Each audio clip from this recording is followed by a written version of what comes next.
la maladie frappe, il est important d'abord de comprendre d'où elle vient. Jésus a dit « Vous connaîtrez la vérité et la vérité vous rendra libre ». C'est un de mes passages préférés parce que c'est vrai que plus on comprend ce que la parole de Dieu nous enseigne, plus on comprend ce qui est dans le cœur de Dieu et plus on est heureux, plus on est joyeux parce qu'on comprend que son projet, c'est de nous rendre heureux, c'est de nous rendre libres comme il l'est et non de nous envoyer des épreuves ou de nous faire du mal. Alors, quelle est la racine de l'épreuve? Quelle est la racine de la maladie? D'où est-ce que ça vient? Quand on regarde dans la Bible, on s'aperçoit que Adam et Ève ont été créés dans un jardin où il ne manquait de rien et où la maladie n'existait pas. Et la maladie et la mort sont arrivées suite à la désobéissance de l'homme. Dans le livre de la Genèse, chapitre 2, verset 17, il est dit « Tu ne mangeras pas de l'arbre de la connaissance du bien et du mal, car le jour où tu en mangeras, tu mourras. » Et ça, c'est un avertissement que Dieu a donné à Adam et Ève, mais ils ne l'ont pas écouté. Le jour où ils ont désobéi à Dieu, la maladie est entrée dans le monde.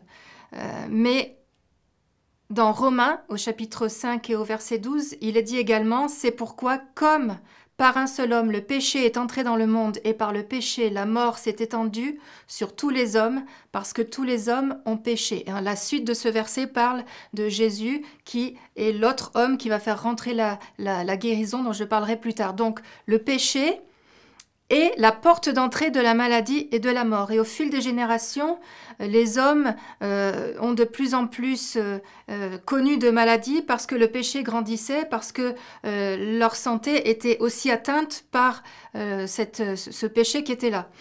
Lorsqu'on regarde dans la Genèse, les hommes vivaient presque 1000 ans. Aujourd'hui, si on vit 100 ans, on est parmi les plus favorisés.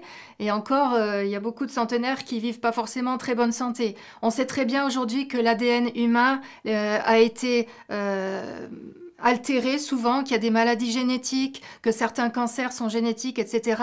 Beaucoup de maladies sont héréditaires ou liées au mode de vie humain qui est dysfonctionnel. Et malheureusement, les enfants héritent du mauvais comportement de leurs parents.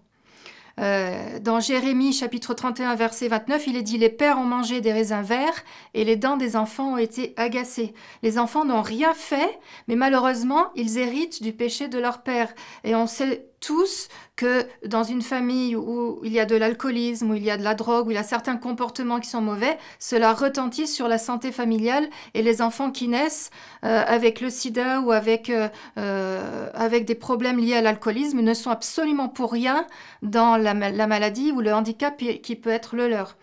Donc on sait en lisant la Bible que la maladie vient du règne du diable.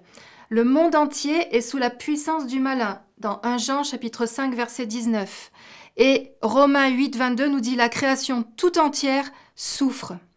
Satan a été précipité sur la terre et l'homme a été créé pour dominer et pour vaincre Satan, mais à cause de sa désobéissance, il ne peut pas le faire. Et c'est là que va intervenir bien sûr la promesse que Dieu a fait à Ève en lui disant « Ta postérité écrasera le serpent ». Vous comme moi, nous avons fait un mauvais héritage par Adam, mais nous faisons un bon héritage par Jésus. Ce sera mon prochain point. Vous n'êtes pas forcément responsable de votre maladie ou de votre épreuve, mais vous allez voir qu'il y a une suite. Parce que s'il n'y a pas cette suite, vous allez me dire, j'ai peut-être pas bien fait de regarder cette vidéo, je vais faire une dépression, voilà, je suis héritier du péché de mes ancêtres, et puis moi-même j'ai péché, etc., donc je suis malade.